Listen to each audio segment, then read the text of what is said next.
Hello guys. I have in some of my previous videos and writings as well, I have talked about mathematics and physics. More importantly, what's the relation between mathematics and physics? Now, this is a very common question. I mean, a lot of people talk about this, and obviously there is some relation between mathematics and physics. So it's not a very, like a very new topic or a very novel idea or anything. But I would like to discuss some pretty recent insights, not very new or kind of groundbreaking insights, obviously, but I decided to bring this up on my channel once again because I know some of my viewers are interested in this topic. So recently I was having a discussion with a professor.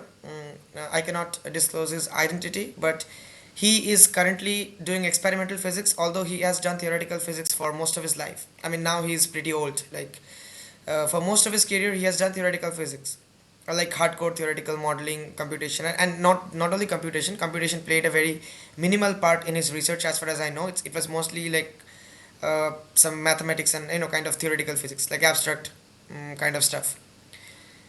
But recently he has shifted towards experimental physics, and he's exploring kind of optical systems and all using quantum mechanics. I mean, he studies quantum mechanics, quantum information, and all the stuff. So I asked him, like, why did you decide to, like, shift towards experimental physics in the, like, now, when you're already, like, it's not, I mean, you're at the near the end of your career, right? So why do you feel, I mean, what is the relation between theory and experiment in the first place? Like, I have already said this in some of my previous videos that in the 1900s, I mean, in the early 20th century, which was the, like, the kind of the, you could say, the best time to do theoretical physics. I mean, because the progress in the field of fundamental physics was really alarming then. It was really amazing, great, and in some way alarming, because try to think about it. In 1900s, we did not know, you know we didn't know anything beyond classical physics. Technically, we just knew James Clerk Maxwell. We had given the Maxwell's equations for electrodynamics, and yeah, we had a pretty good idea of electrodynamics, electromagnetic theory, and of course we knew Newtonian's classical mechanics and stuff. But there were a lot of contradictions that were not yet resolved then. Like the black body radiation, the black body spectrum, which led to the development of quantum mechanics. On the other hand, there was also the apparent contradiction between, Newtonian mechanics, I mean Newton's theory, and the electromagnetic theory and all, which gave rise to, and yeah, even in Newton's theory there was this contradiction. Like, the force of gravity seemed to, I mean, seemed to interact, seemed to affect the bodies instantaneously. I mean, the Earth and the Sun, they have a gravitational attraction between them according to Newton's theory, but it doesn't matter whether the Earth and Sun. I mean, this interaction is kind of instantaneous, which Einstein was not very comfortable with this. And I mean, not just Einstein. If you think about it, we expect the force to spread out at a finite speed, and that is what led to the development of special theory of relativity. It also helped resolve some contradictions in electromagnetic theory. And I mean, see, it was like, both of these contradictions, kind of, the one was the black body part and one was this part, they were within classical physics. And because of these contradictions, new fields had to be developed. One is special relativity, and the one is quantum mechanics, right? Classical physics by itself was not complete. And then Einstein tried generalized special relativity even further to include the effect of gravity. I mean, his main insight was to treat gravity as equivalent to just a, accelerating frame of reference. Acceleration and gravity equivalence principle, and then he gave his general theory of relativity, which provided us with a very accurate explanation of gravity, of the gravitational interaction, a much more accurate picture than Newton's simplistic, idealized picture. I mean, of course, in Newton's time, that was a revolution in itself. Formulating calculus in mathematics and using these tools to even think about writing an equation in so many years back, and like recognizing the pattern in the world, the regularity in the world, as I keep saying in all my videos, the universality, if I talk it that way. Because Newton realized that it's not just about the apple falling on the earth. Even the moon and the earth, the behavior of the moon, the moon is orbiting the earth is orbiting the sun. Everything can be, put together into the same framework, that it's because of the gravitational attraction. That was brilliant. But yeah, Einstein's general theory of relativity gave us a even better, more accurate picture of gravity, and yeah, it has been experimentally verified. I mean, that is why general relativity is an accepted and successful theory, not because of its elegant mathematics or something. Quantum mechanics, on the other hand, Yeah, so I mean, within I think within the 30 years from 1900 to 1930, by 1930 we had formulated quantum mechanics pretty in a pretty complete way, and then we were by the time we were slowly moving on to, I mean, we in the sense physicists of that time, they were moving on to relativistic quantum mechanics, and then they unified quantum mechanics with special relativity and formed quantum field theory, and then standard model of particle physics, or everything followed. I mean, that was the golden age of physics, you could say it, you could put it that way. But now, on the other hand, like why I'm discussing this, because then theory and experiment went hand in hand. There was a theory in, suppose quantum mechanics gave us some absurd sounding hypothesis like light has a particle nature, photoelectric effect. Then we get an experimental verification. De Broglie gives us an idea of matter wave, the wave particle duality. Then we have, Davison Germer experiment, and we get an indirect. I mean, we get an experimental validation of that as well. That electrons also have wave nature. We have Young's double experiment, and then many more. I mean, many of the predictions of quantum mechanics, most I would say, have been verified experimentally. So, I mean, theory and experiment went hand in hand. Even in case of general theory of relativity, the precision of Mercury's orbit, then Einstein predicted that the sun, due to the eclipse, the angle of the star that would shift by a very small amount, and that was also experimentally verified using telescopes and all. So I mean, you see what I mean? Experiments and theory went together there. So one was there when the other needed. When theory needed experimental verifications, physicists then could design possible feasible experiments and do them, and search for verifications.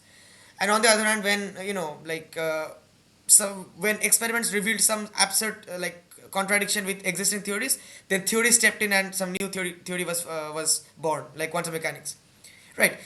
In context of the black body radiation and spectrum, and that kind of experimental violation. So yeah, but now the same cannot be said, because when I was talking with the professor, and I told him, and he was right. He was like, yeah, you are right, because theory and experiment, in today's world, like we have the fundamental physicists, the theoretical physicists who are doing fundamental physics, quantum gravity and all, string theory and all. They only do theory, just abstract mathematics. Now I don't want to go into whether that is bad or good, because see, I mean, it depends. Of course, string theory may not have any direct application or direct kind of benefit to society. So in that sense, I mean, there is no point denying that string theory is kind of an abstract theory, abstract mathematical theory. It cannot have any applications to society. But I don't think we should kind of say that string theorists are doing an useless job, because they get less funding. I mean, the funding in theoretical research like string theory is very less as compared to funding in more applied fields. So they're already suffering for that. But if somebody say, even despite low funding and all the other consequences, if somebody thinks that, if somebody likes string theory and if they want to explore that, then I don't think that there is anything wrong with that. Yeah, maybe it has no direct application, but I mean, we don't always do stuff because they have applications. I mean, they are not doing string theory. I mean, after all, you have no right to say what they will do with their lives, right? That is my point. So, but yeah, personally, I think string theory and all those things. There has been nobody has yet been able to come up with any experiments or even suggest a feasible experiment that can possibly be done even in the near future, that will either validate string theory or theories like string theory. I'm not just speaking about string theory, but there are a lot of theories we get nowadays in abstract like theoretical physics, extra dimensions, extra time dimensions. Sounds very exciting, sounds very interesting, like science fiction type, but these theories, it's purely mathematical. You just use some particular mathematical framework, like maybe you need non-commutative geometry, non-commutative algebra, so you can use, I don't know, quaternions, octanions, a lot of theories, and they are all mathematically valid, mathematically consistent. Otherwise, they would not be published in the first place, right?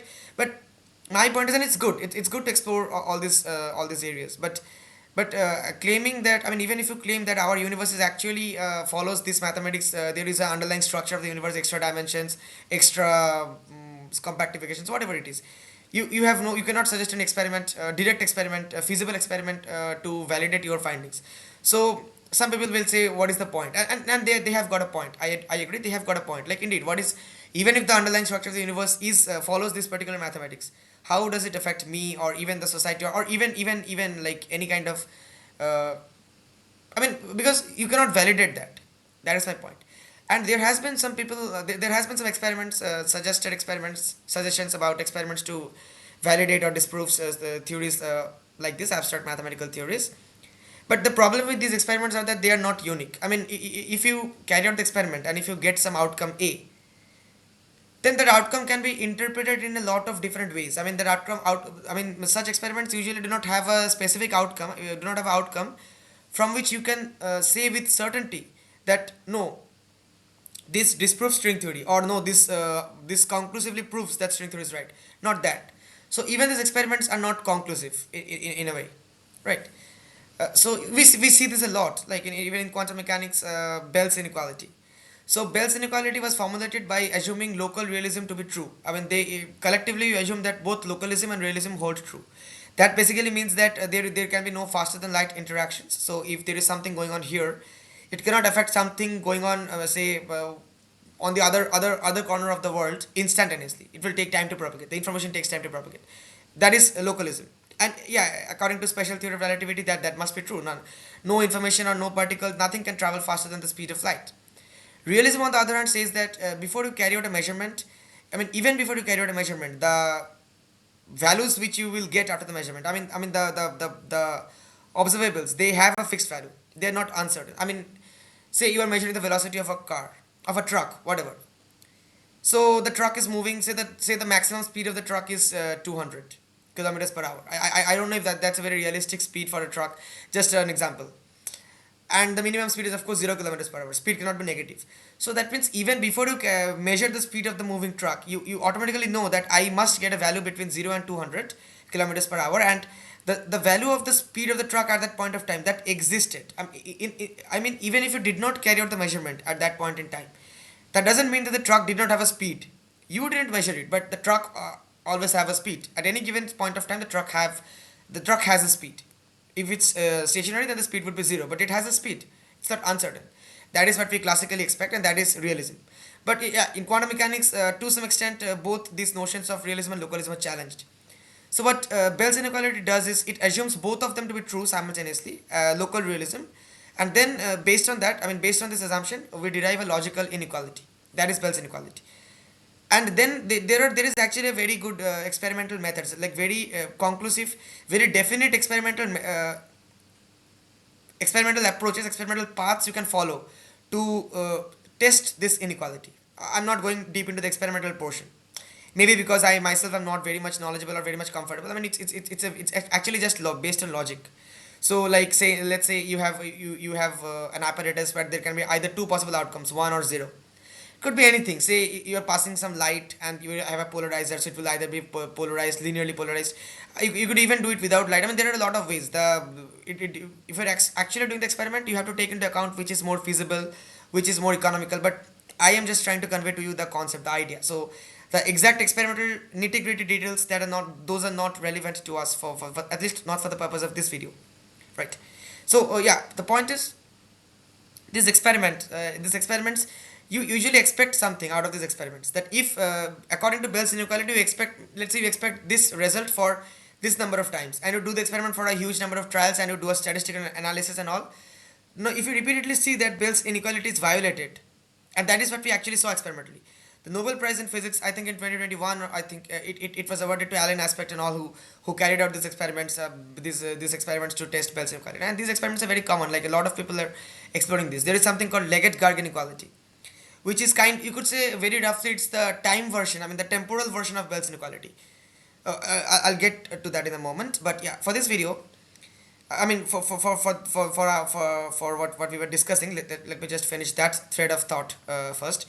So it was observed that Bell's inequality was violated, and what does that mean? That means Bell's inequality was violated means we derived this inequality using logic based on two assumptions: localism is true and realism is true.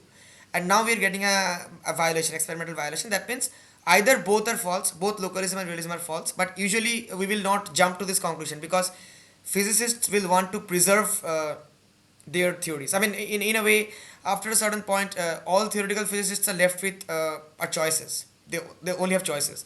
Like, they have to make the choice. See, maybe it's true, in many cases it's true that more than one possible choice satisfies all the experimental observations and all the theoretical demands, or maybe most of the theoretical demands at least. So we will have to choose that choice which causes minimal damage to the established physics, the physics that has already been verified by experiments, and yet that can explain the new stuff in a very good way, in a satisfactory manner. That is what physicists do. So usually we will not assume that both localism and realism are false. That is one possibility, but it could also be the case that one of them is false, because even if one of them is false, then also we would expect the inequality to be violated. That is what we observe, because the inequality has been derived assuming both to be true. So then the economical choice would be either to assume that localism is false but realism is true, or to assume the other way around. Realism is true but localism is false. Now, usually, recently the trend is, although Bell assumed that nature is non-local, but recently the trend is, physicists want to keep localism, because keeping localism means you are preserving the special theory of relativity, and they assume that realism is false. And yeah, speaking of Leggett-Garg inequality, that's also like the temporal version of Bell's inequality. That means Leggett-Garg's inequality is derived assuming NIM and macro realism to be true. Macro realism is kind of realism. I mean, it's for macroscopic objects, so it's a Leggett-Garg inequality is a very important quantum information concept if you want to study macroscopic objects, the quantumness of macroscopic objects actually. But yeah, let's not go into macro realism in detail in this video. Just you could just think of it as a form of realism. The other assumption is NIM is non-invasive measurability. That means the assumption of NIM is that it is possible for you to measure. Suppose you carry out a measurement on a system. Say you measure the velocity of the system, or something, maybe the position, velocity, momentum, whatever it is. I mean, measuring the velocity is the same as measuring the momentum technically, if you assume the mass to be constant, not the relativistic mass. So anyway, so let's say you measure the velocity at this instant of time, time t equals to t1. So after a given instant of time, see at a future time t equals to t2, it is possible for you to measure the velocity at that time also. This is what NIM says. Like, I mean, if I carry out a measurement right now at this point in time, I will not invade in future measurements, or to put it in a better way, I will not affect the future measurements. Yeah, I mean, if you measure the velocity of a truck now, then you can do the same after 2 seconds or after 2 minutes. If you do a measurement now, then you will not affect that. I mean, the truck is moving. You measure its velocity now and find it to be say 20 kilometers per hour. Now you will not. What does common sense tell you? Does this measurement now actually affect the truck's velocity in the future? No, the truck's velocity depends on its driver, how much force he is giving on the accelerator, and what is the engine of the truck, and all this stuff. Your measurement now should not affect the future measurements. That is the assumption. But again, in quantum mechanics, due to uncertainty principle, randomness, it's not so simple. That's why we. So anyway, Leggett-Garg assumed. Actually, this was Leggett and his student Garg. They gave this inequality. They assumed NIM and macro realism to be true, and they derived an inequality. And again, this was also violated. Now, there's a slight difference between Bell's and Leggett-Garg's inequality, because Bell's inequality is a spatial version in a sense.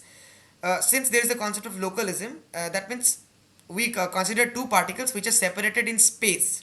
This is very important. They're separated in space, and you need two particles to study to make sense of localism, because you are saying that information cannot pass from one particle to the other particle faster than the speed of light. So if two particles which are separated by a huge distance in space, you cannot explain this concept using one particle. But in case of Leggett-Garg picture, you can do it only once, a single particle. You are studying the time evolution of the single particle. You don't need two particles. You have the single particle, but you are measuring it. You are performing measurements on the same particle, but at different points in time. Non-invasive measurability. So that's why it's sometimes called the temporal version of Bell's inequality. And yeah, again, that was also violated. So the point is, what I was discussing was, anyway, this was kind of a long detour from our original question, but I also wanted to discuss Bell's and Leggett-Garg's inequality in this video as well, right? Yeah. So what I was originally discussing was about mathematics and physics. If I'm yeah, that's what I was originally discussing. Kind of lost the flow. Sorry about that. But anyway, so yeah, mathematics and physics, like I gave all of these examples, like why theory and experiment does not go hand in hand today, but although it used to be in the early 20th century, which was the golden age of physics and all of that stuff. So what is mathematics, and how is it different from physics, like in context of our discussion? Okay, first of all, we have a very especially the high school students, or even at undergraduate level, not the mathematics and undergraduates, but usually at undergraduate level, we have this misconception that mathematics is about solving textbook problems. See, all of science is about solving problems, but what we based on our high school education, we form this notion that mathematics is applying formulas to solve problems. That's not the case. That is not even true mathematics. What we do in high school, that is just learning mathematical techniques, kind of. That's not even true mathematics.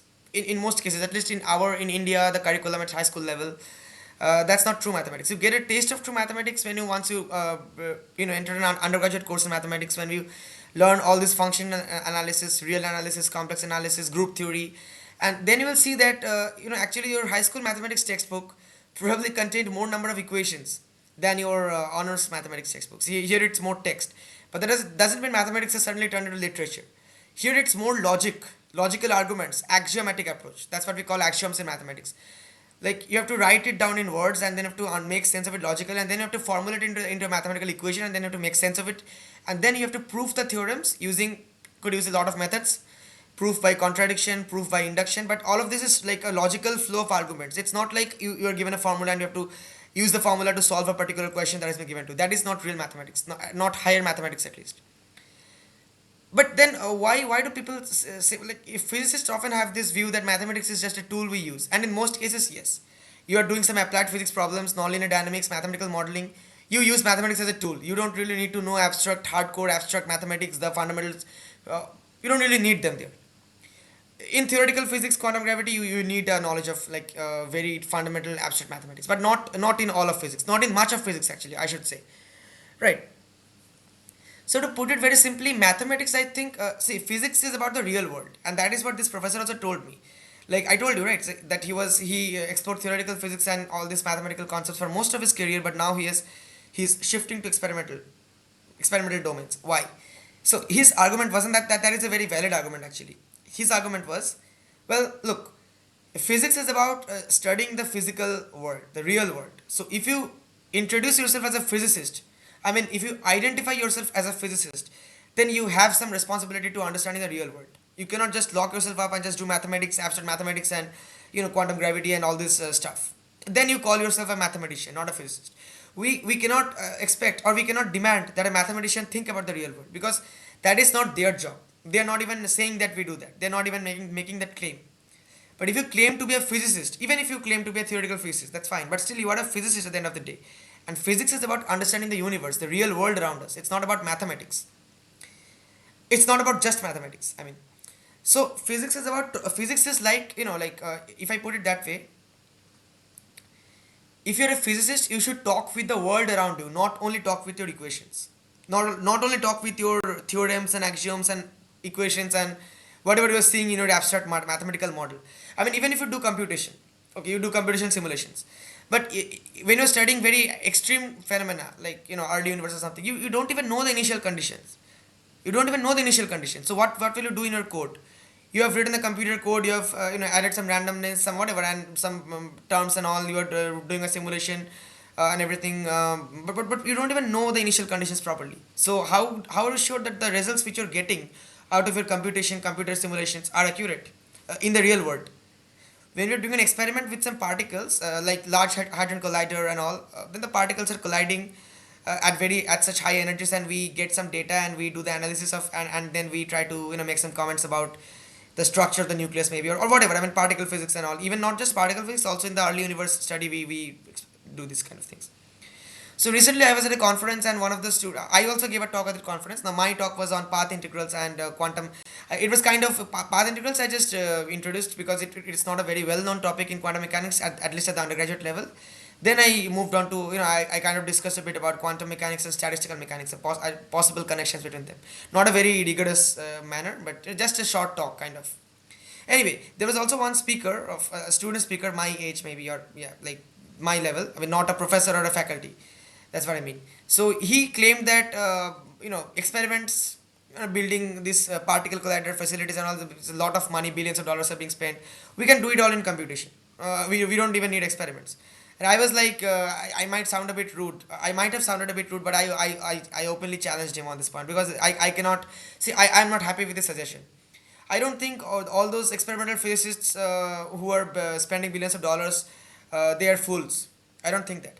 If you are trying to simulate some early universe, or not just early universe, if you are trying to simulate any physical system whose initial conditions are unknown using computation, then you cannot even trust your results. So then your results are essentially not even accurate. What is the point of doing computation? When you're doing an experiment with real physical particles, when you're colliding the particles in the particle accelerators, these particles are real physical particles of the universe. They were created in the early universe, some of them at least. And that means these particles are already within them incorporated the initial conditions, even if we do not know of them. Very, very crucial logic. when we're colliding actual real particles, subatomic particles in the particle accelerator, these particles are real physical particles which were created during the Big Bang, or not during the Big Bang, in the early universe. So these particles already contain within themselves the initial conditions, even if we do not know of those initial conditions. So whatever results we're getting out of these experiments, we can trust them. But if you just randomly run a simulations with some particles, but we don't even know the initial conditions, maybe you know one or two basic things like the masses of the particles, or the energy of the particles, whatever, then can you really trust the simulations for our physical world? You cannot. So the point is, if you are a physicist, even if you're a theoretical physicist, you need not be an like experimentalist. Even then, you have got a responsibility that to communicate with the world around you, not just with your codes or with your equations.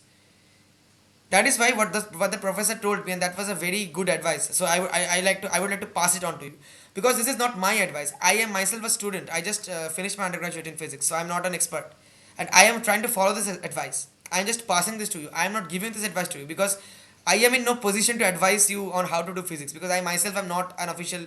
I'm not not officially a qualified physicist. I am just a physics student who has some interest in physics. That I can say confidently that my interest is genuine, but my knowledge, I know it's very very less. Some people think that okay, I maybe I have done some work even when I'm young, but see, most it might look impressive that I have so many papers, projects, publications written in a book on physics and stuff, and I discuss a lot of physics and try to connect different branches of physics. Might look very impressive, but let me tell you honestly, these things always sound more impressive than they really are. My only credit is I started exploring this stuff from a young age, and I went against the flow. Instead of preparing for competitive examinations and all those school like the conventional curriculum, I explored mine. But that's all. That I explored early. That's why I got an edge. It's not because I am good at physics or I am advanced. None of that is true. I'm very average. Even I struggle with physics, and even my knowledge in physics is very very like even for my level, it's nothing extraordinary. Let me confirm that. But yeah, this I can say confidently that my interest is genuine. That I can say confidently. I have no hesitation to feel a bit proud when it comes to my interest in physics, because see, this is true. I have sacrificed a lot in life. Friends is only a part of that, but not only friends. I've sacrificed a lot for physics. So this I think I can say that no, I have sacrificed a lot of physics. My love for physics is genuine.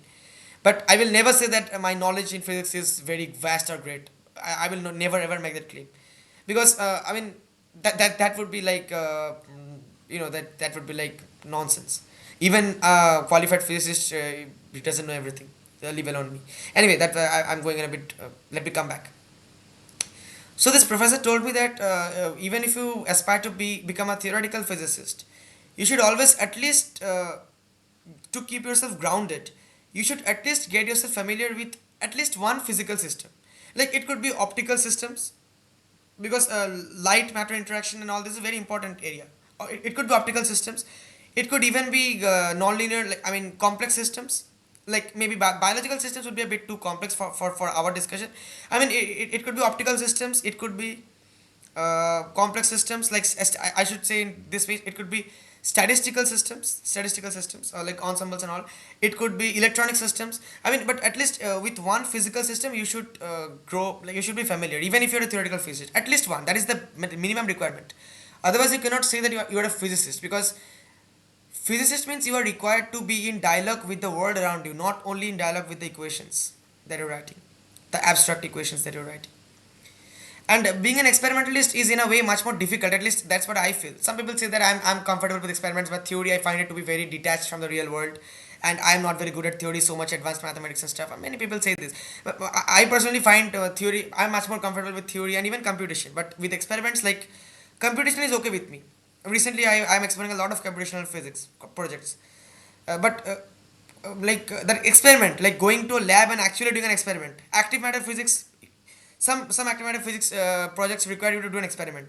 You study bacteria under radiometer and all the actual experiments. I'm not very comfortable with that. Computation is okay. Computation is essential. I'm not saying that I only want to do mathematics and theoretical physics. And I mean, even theoretical physics, computation plays an integral. I mean, it's inevitable part of nonlinear dynamics, nonlinear modeling, and all mathematical modeling kind of things. So I'm comfortable with that as well.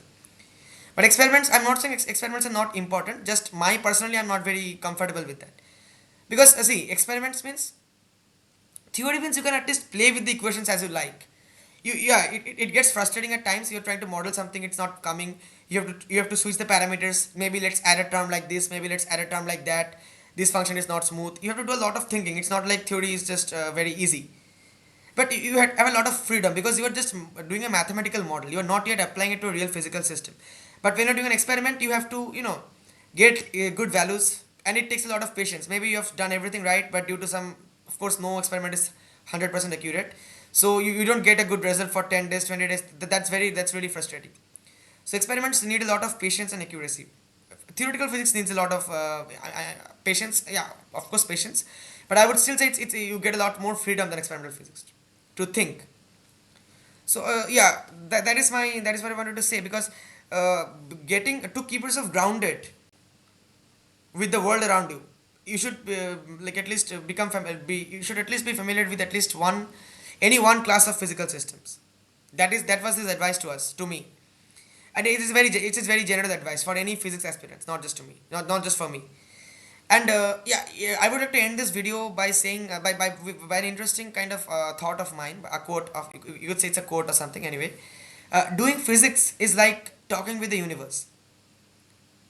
Doing physics is like talking with the universe, because you are solving equations and doing mathematical models and modeling real behavior which you observe in the real world, or matching, like you get some real observations, you build a theory to explain all of that. So doing physics is like talking with the universe. Doing mathematics is like talking with the one who designed the universe. I'm not saying, see, I don't mean God, of course, again, as I keep saying in all of my videos, but just a way of kind of, you could say I'm overly dramatizing my statement. But when I say doing mathematics is like talking with the one who designed the universe, I mean, mathematics is very abstract. It's not really connected with the physical world. But mathematical structures, mathematical forms, functions, they're so rich, so vast, so rich in details. You could actually like see a lot of patterns that we see in the physical world around them, and you can actually see the patterns, the underlying patterns beyond the physical world. So it's almost as if God created the universe using mathematics, if I put it that way. So a lot of people are usually, most people usually, they when they think of physics, especially the younger people, maybe a high school kid, or not even high school, like let's say a 4 year or 5 year old child, when when they look up at the night sky, they see the stars and all, they are fascinated by the universe, the cosmos, the galaxies, the stars, and they start exploring cosmology, astrophysics. I would say 90% of the people who come to physics, their interest sparks from astrophysics and cosmology, not something like quantum mechanics. Even in my case, when I was very young, I used to think about space and all, space science, NASA, ISRO, astrophysics, cosmology, because of course you can see the night sky, and it instills you with a sense of awe and wonder. Even a 5 year old kid can look up at the stars and wonder, twinkle twinkle little star, how I wonder what you are, that famous rhyme or poem, whatever. But a 5 year old kid cannot even have the intuition. Even undergraduate students, they struggle with quantum mechanics, because quantum mechanics is not intuitive, it's counterintuitive. You cannot see with your eyes, you cannot observe the effects of quantum mechanics. It's just a mathematical theory. Of course, it's valid, it's experimentally verified. But a 5 year old kid, we cannot make sense of it, cannot appreciate it. That's why most people don't come to physics, because they love quantum mechanics. Of course, many people shift to that once they study physics. They find their interest in quantum mechanics, but or other fields of physics. But usually, in many cases, in maximum cases, it usually starts with something tangible, something they can see and wonder aloud, like the night sky, astrophysics, cosmology. But let me tell you my story. I mean, in very short, because this is the final point I would like to discuss in this video. So, my case was a bit different. All the while, it was a bit different. From the very beginning, it was a bit different. Why? Because I was always interested in. I mean, my first interest was consciousness, and this was not in like from my very young age, when I was in 4 or 5 years old. I don't remember exactly, but I started going to school from kindergarten. I was very young at the time, 4 years, I think, most probably 4 years or 5 years. So then I was wondering, like, yeah, I looked at the night sky, and I also wondered about the stars and cosmology, astrophysics, all of those stuff fascinated me. Like I told you, I was so much into space science once when I was young. But to me, what was most fascinating, most mesmerizing, as well as most bewildering was consciousness. I still remember I used to play with toy cars when I was very young. Yeah, we have this, like, kids have this fascination with toy cars and all, small car models, and all SUVs and all, and I used to play with them. So one day what happened, I was playing and on my bed, and one car, it was a very good metal car and all, it fell off the bed and it broke, like one of its parts broke, and I started crying. But even today I remember that even when I was such a, such a kid, I remembered that I was crying, and initially I was very upset. Of course, it was one of my favorite toy cars, and it broke, the model broke. But I was like, why did I suddenly start crying? I mean, of course I know I started crying because the car broke, the car fell off and broke, I know that. But like I was like, I mean, maybe I did not realize this when I was young at that point of time, because I was not so much intellectually developed. That's natural. But I was feeling like, why did I suddenly start crying? Because what is happening inside my head? I didn't know about the brain, neuroscience, and consciousness when I was 5 years old, of course. But I was thinking like, why am I suddenly laughing and suddenly crying? I know the car broke, but why did it suddenly cause me to behave in this way?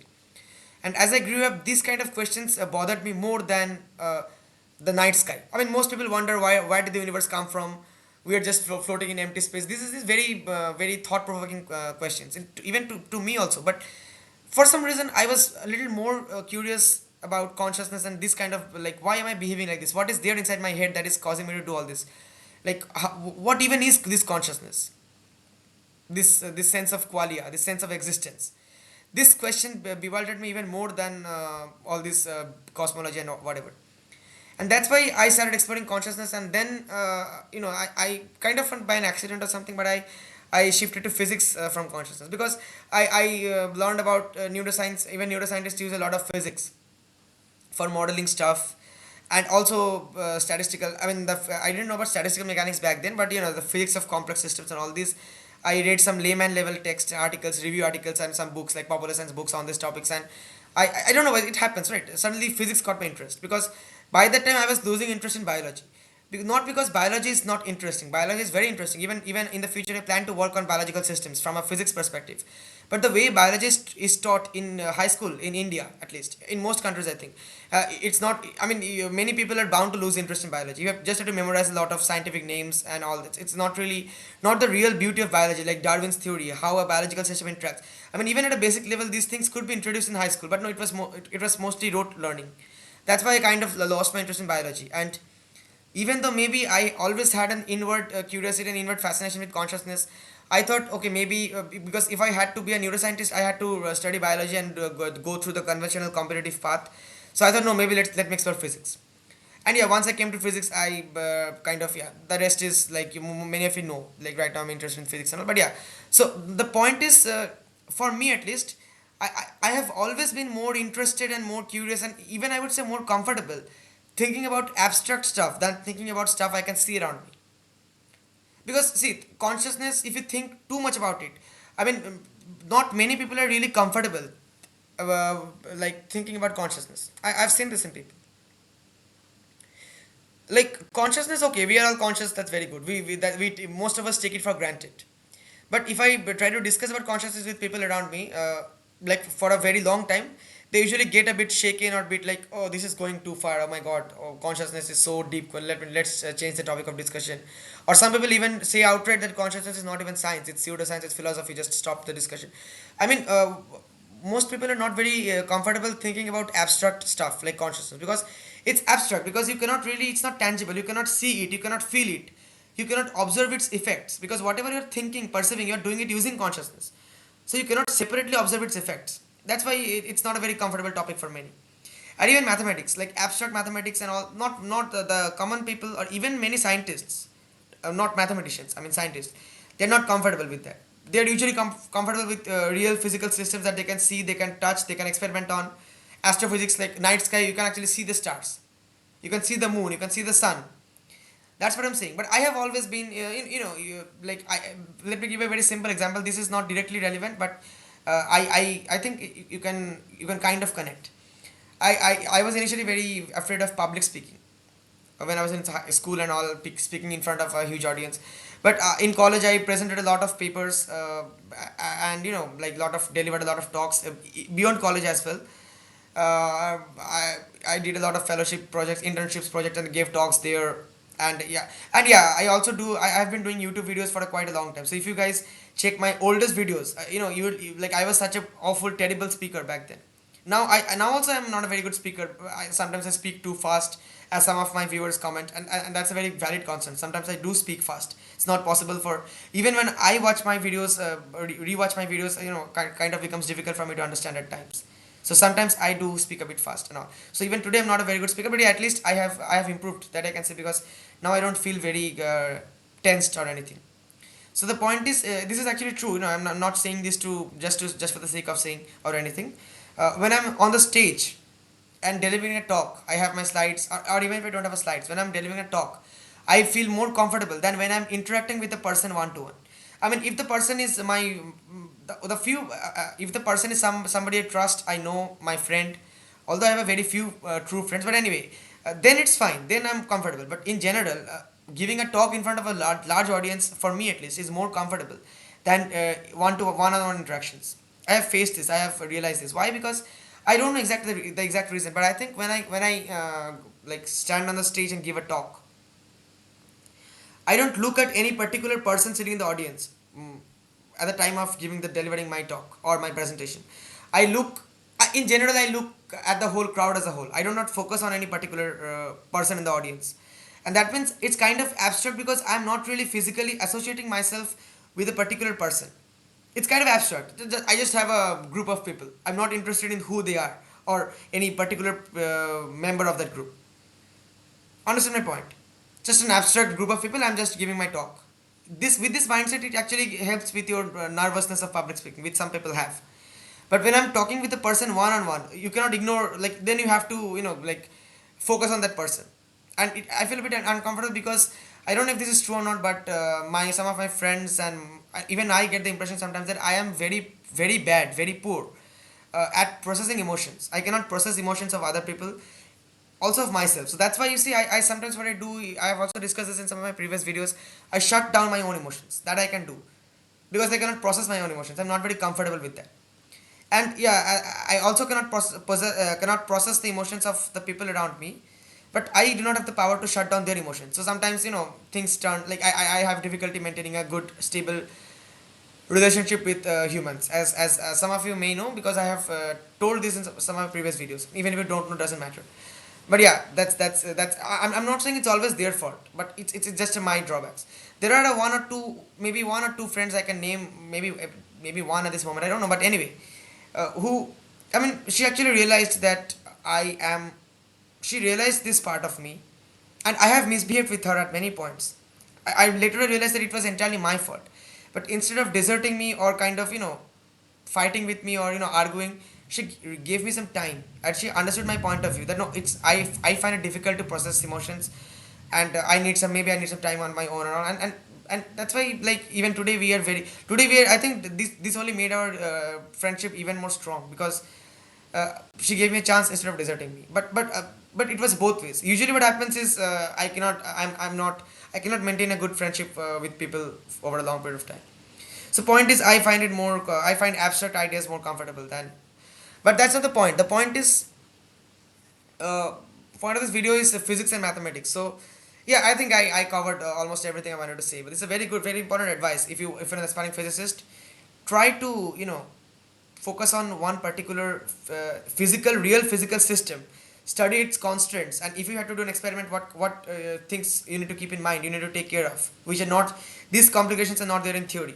So even if you're a theoretical physicist, as long as you're a physicist, you have to be in touch with the world around you. You have to be in dialogue with the world, not just with your equations. You have to talk with the universe, not just with the one who created the universe. If you're a physicist, at least. So yeah, that's a very good advice. I believe that you should at least get yourself familiar with at least one physical system properly, to keep yourself grounded. And like, even if you're not an experimentalist yourself, follow the experiments, or try to like appreciate, like, I mean, don't ignore experiments completely, even if you're a theoretical physicist. That's what I'm saying. So I think that's all for this video, guys. Thank you very much, and yeah, I would like to know your thoughts. Thank you.